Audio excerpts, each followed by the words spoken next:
नमस्कारम, सबको प्रणाम करता हूँ। तो रमन महर्षि कहते हैं, गुरु, ईश्वर, आत्मा, ये तीनों अलग अलग नहीं होता है, ये तीनों एक ही है।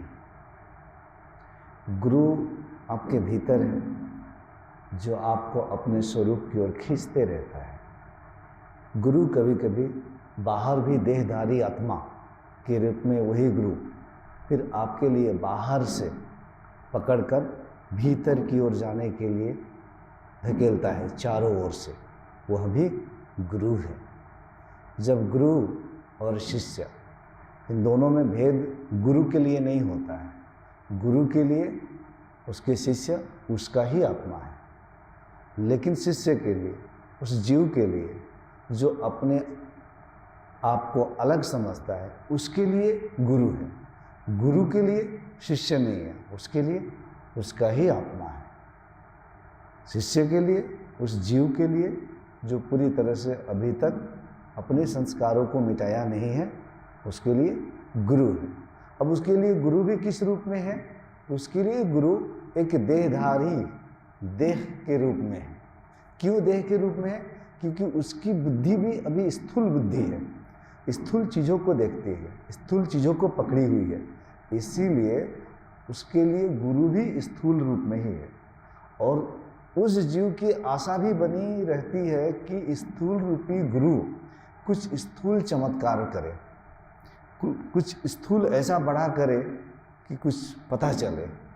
तो ये सब स्थूल आशाएं बनी हुई रहती है, पर गुरु शब्द और विचारों से परे होता है।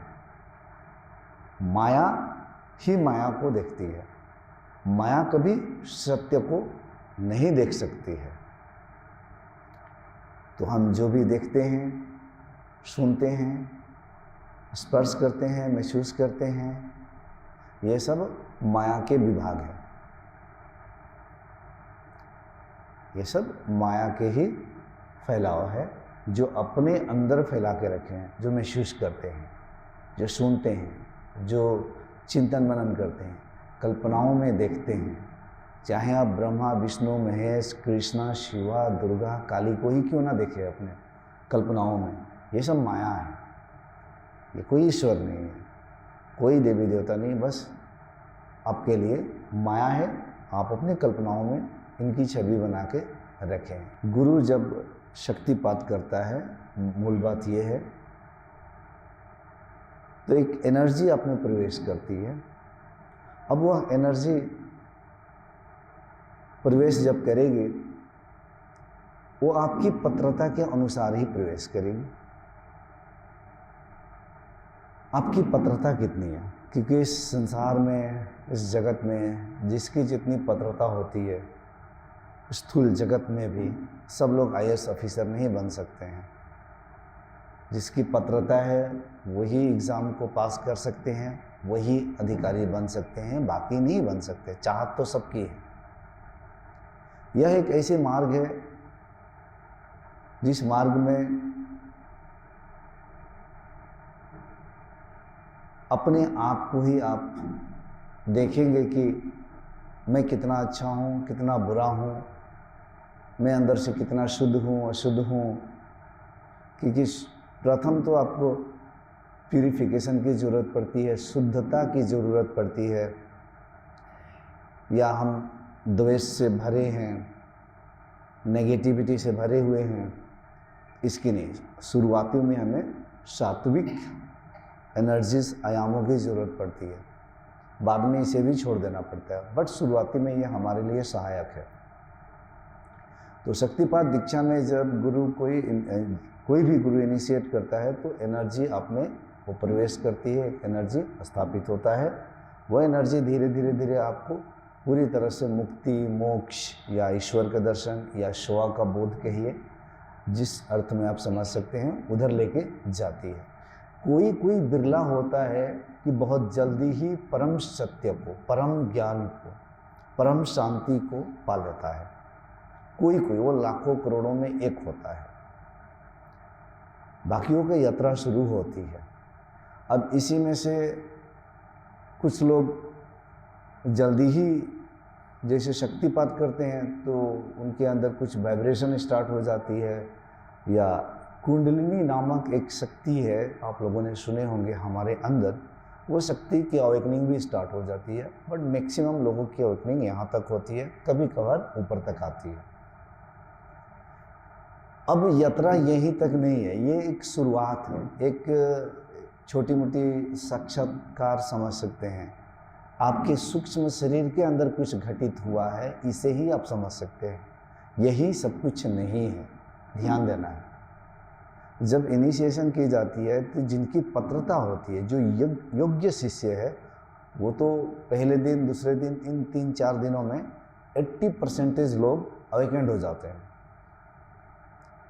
और अवेकन भी कैसे होते हैं, पहले दिन 5-10 पहले सेशन में, उसके बाद पात्रता नहीं है, जिनकी पात्रता है वो तो तुरंत ही स्टार्ट हो जाते हैं।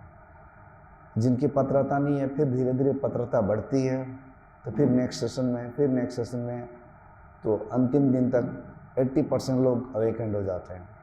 कुछ लोग जो बच जाते हैं फिर घर पे जाते हैं, आगे ध्यान ऑन करते हैं तो घर पे अवेकनिंग होते हैं, कुछ रास्ते में जाते जाते अवेकन हो जाते हैं। उसके बाद घर पे उनको 2 महीना 3 महीना ध्यान करना है, फिर दोबारा आना है, फिर नहीं हुआ फिर आना पड़ेगा।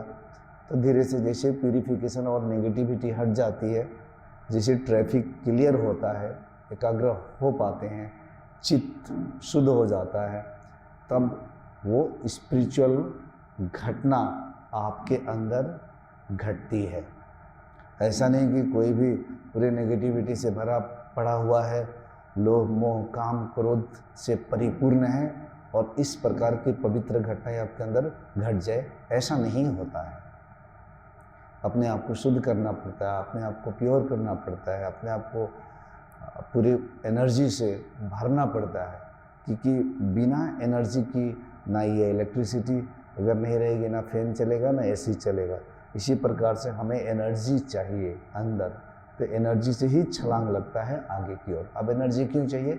इस एनर्जी से हमारे अंदर की संस्कारों का नाश होता है, अंदर की वृत्तियों का नाश होता है, और सूक्ष्म शरीर के अंदर वो घटना घटित होती है जिसे हम कुंडलिनी शक्ति का जागरण कहते हैं, या तो सुषुम्ना नाड़ी की एक्टिवेशन कहते हैं। सुषुम्ना नाड़ी से एनर्जी फ्लो होकर ऊपर आने लगती है। तो आप लोगों से यही कहना चाहता हूँ कि जब यहाँ पर इनिशिएशन की जाएगी तो ये मन में आशा अगर आप रखे हुए हैं कि गुरुजी कब मेरे पास में आएंगे, इसे आप बाहर निकाल दीजिए, क्योंकि आपकी पात्रता होगी तब भी जाऊंगा। अगर पात्रता नहीं होगी तो आपको 2 बार 3 बार आनी पड़ेगी। अगर मैं देखूंगा आप एकाग्र हो गए हैं तभी इनिशिएट की जाएगी, एकाग्र नहीं होंगे तो इनिशिएट नहीं की जाएगी। जैसे मैंने कल कहा था कि एकत्रित लकड़ियों में ही आग सुलगाया जा सकता है, बिखरी हुई लकड़ियों में अगर आग जलाने जाएंगे तो नहीं जलेगी। अगर आप आँख खोल के देखते रहेंगे, आँख नहीं भी खोलेंगे, ऐसे ही एकाग्र नहीं हो रहे हैं, तो वो इनिशिएशन उस लेवल पे काम नहीं करेगा। आप प्रवेश करने के लिए थोड़ा सा द्वार खोलना पड़ेगा, बात समझ लीजिएगा।